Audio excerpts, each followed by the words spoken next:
ஓம் முருகா வெற்றிவேல் முருகா. வேலுண்டு வினையில்லை, மயிலுண்டு பயமில்லை. என் அன்பு தங்கமே, நீயும் உன் துணையும் சற்று மனக்கசப்பால் சில சண்டைகள் ஏற்பட்டதால் பிரிந்திருக்கின்றீர்கள். அவர் மீது உனக்கு அதிகமான கோபம் இருக்கின்றது. ஏனென்றால் தவறு புரிந்தது அவர்தானே. அவர் தவறு இழுத்து விட்டார். அதனால் உங்களுக்குள் பெரும் சண்டை எழுந்துவிட்டது. அதை மற்றவர்கள் சாதகமாக பயன்படுத்தி உங்கள் இருவரின் மனதிலும் நஞ்சை விதைத்து கொண்டிருக்கின்றார்கள். நீ கோபப்படுவது நியாயம்தான். அதில் எந்த தவறும் நான் சொல்லவில்லை. அவர் தவறு புரிந்து விட்டார்.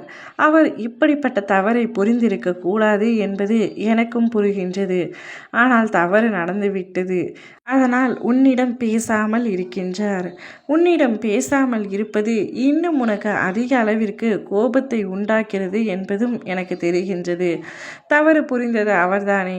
என்னிடம் மன்னிப்பு கேட்டு மன்றாடி என்னை சமாதானப்படுத்த வேண்டும் அல்லவா? அது அவருடைய கடமை தானே என்று நீ சொல்கின்றாய். உன் பக்கம் நியாயம் உள்ளது தங்கமே. நீ கோபப்பட்டது சரிதான். உன்னுடைய பக்கம் எந்தவித தவறும் இல்லை. ஆனால் குற்ற உணர்ச்சியால் மட்டுமே உன்னிடத்தில் பேசாமல் இருக்கின்றார். அவர் தவறு புரிந்ததை உணர்ந்து விட்டார். மனதார உன்னிடத்தில் அப்பொழுதே மன்னிப்பு கேட்டு விட்டார்.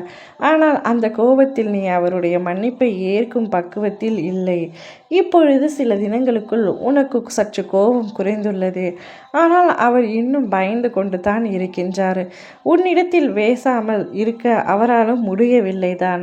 ஆனால் அவர் வந்து பேசிய பொழுது நீ மீண்டும் சண்டை போடுவாய் என்ற பயத்தினாலும் பிரச்சனை இன்னும் அதிகமாகும் என்ற பயத்தினாலும் அவர் செய்த தவறை நீ எப்படி மன்னிக்கப் போகின்றாய் என்ற குற்ற உணர்ச்சியாலும் தான் உன்னிடத்தில் பேசாமல் இருக்கின்றார். தவிர உன் மீது பாசம் இல்லாமல் இல்லை தங்கமி. நீ அதை நினைத்து வருத்தம் கொள்ளாதே. அவருக்கு என் மீது சற்றும் பாசம் இல்லை. அதனால்தான் நான் சண்டை போட்டாலும் என்னிடம் வந்து பேசவில்லை என்று நினைக்காதே. பேசுவதற்கு சிறு நொடி போதும்.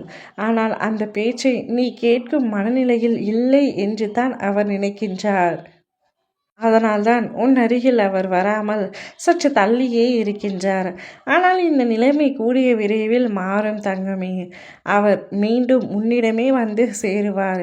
எத்தனை காலம் அவரால் உன்னிடம் பேசாமல் இருக்க முடியும் சொல்? அவரால் சுத்தமாக முடியாது. உன்னாலும் முடியாது என்பது எனக்கு தெரியும். ஆனால் என் குழந்தைக்கு பிடிவாதம் அதிகம். எனவே நீயாக சென்று பேச மாட்டாய்.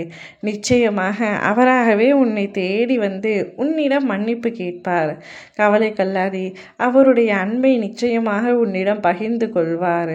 நீ அவருக்கு அன்பு இல்லை என்று மட்டும் நினைத்து கொள்ளாதே தங்கமே.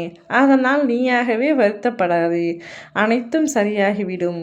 ஓ முருகா வெற்றிவேல் முருகா.